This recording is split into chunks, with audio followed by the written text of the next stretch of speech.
Finally આપણે એવું વિચાર્યું કે આપણે બ્લોગ બનાવવાનું સ્ટાર્ટ કરી દઈશું. બધાને ગુડ મોર્નિંગ, જય શ્રી કૃષ્ણ.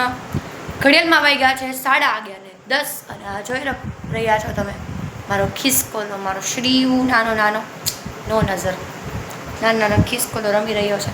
અને હું આની અંદર ગીત જોઈ રહી છું ટીવીમાં કે કંઈક સારું ગીત વાગે તો આપણે પોતું મારવાનું મુહૂર્ત આવે. જ્યાં સુધી આમ સારું ગીત ન વાગે ત્યાં સુધી કોઈ કામ કરવાનું મન ન થાય. મારો ફોન હજી એન્ડ્રોઈડ છે ને ઓપ્પોનો છે, એટલે મારા વિડીયો ક્વોલિટીને થોડી ઇગ્નોર કરજો. ચાલો આપણે બધા પોતું મારી દઈએ અને મમ્મીને કીધું છે કે આજે હું પોતું મારીશ. અને હા, આ ઓપ્પોથી આઈફોન સુધીની સફર તમારે બધાના સપોર્ટ અને પ્રેમથી જ મળવાની છે. એટલે મારા વિડીયોમાં જે અત્યારે નવા હોય મારી ચેનલ લાઈક, શેર અને સબસ્ક્રાઈબ કરવાનું ભૂલતા નહીં. અને ગુજરાતી મારું one of the most favourite song છે, અહીંથી પ્લે થઈ ગયું છે. હવે આપણે મસ્ત મોટિવેશન મળશે અને ગીત ગાતા ગાતા પોતું મારશું. મારી દીધું છે પોતું, તમને મારા મોઢા ઉપરથી લાગતું જ છે. અને આપણે દ્વારકાધીશ ભગવાન લાવ્યો છે, એટલે એને આપણે દર્શન કરી લઈએ અને કોમેન્ટમાં જય દ્વારકાધીશ લખી નાખજો. બધું ઓલમોસ્ટ કામ બધું સાફ સફાઈનું પતી ગયું છે. મમ્મી કંઈક રસોઈ બનાવે. મમ્મી શું બનાવે છે રસોઈમાં? આજે મગ બનાવવાના છે આપણે ફેવરિટ. કોને કોને મગ ભાવે એ કોમેન્ટમાં જણાવજો. દહીંવાળા મગ બનાવીશ. દહીંવાળા મગ. શ્રીવુભાઈ છે ને એનું આ ઘર છે.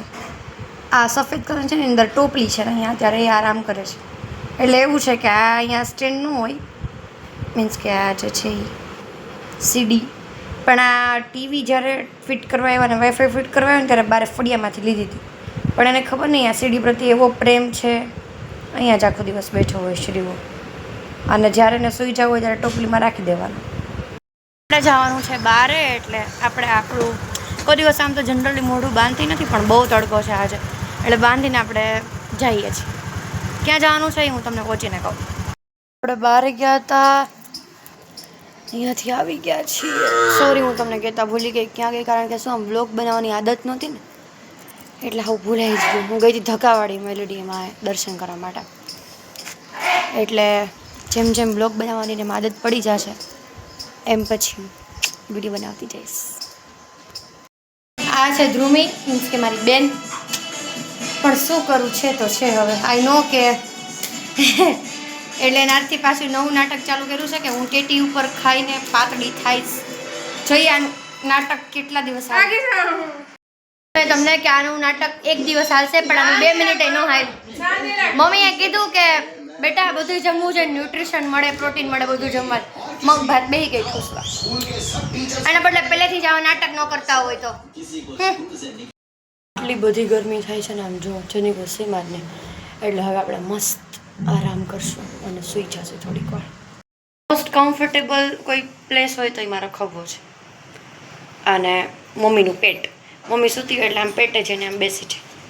અને પપ્પા પાસે તો આટા જ મારતો હોય. પહેલાં પપ્પા પાસે નહોતો જતો, હવે જામ. આમ જો કંઠી તેને એટલી ભાવે ને, આમાં જેટલા તુલસીના દાણા ઓલા થઈ ગયા હશે ને બધે આને જ કઢાય છે. નવરી બચારી થઈ ગઈ છું તૈયાર. મારે જવાનું છે આજે ડી માટે.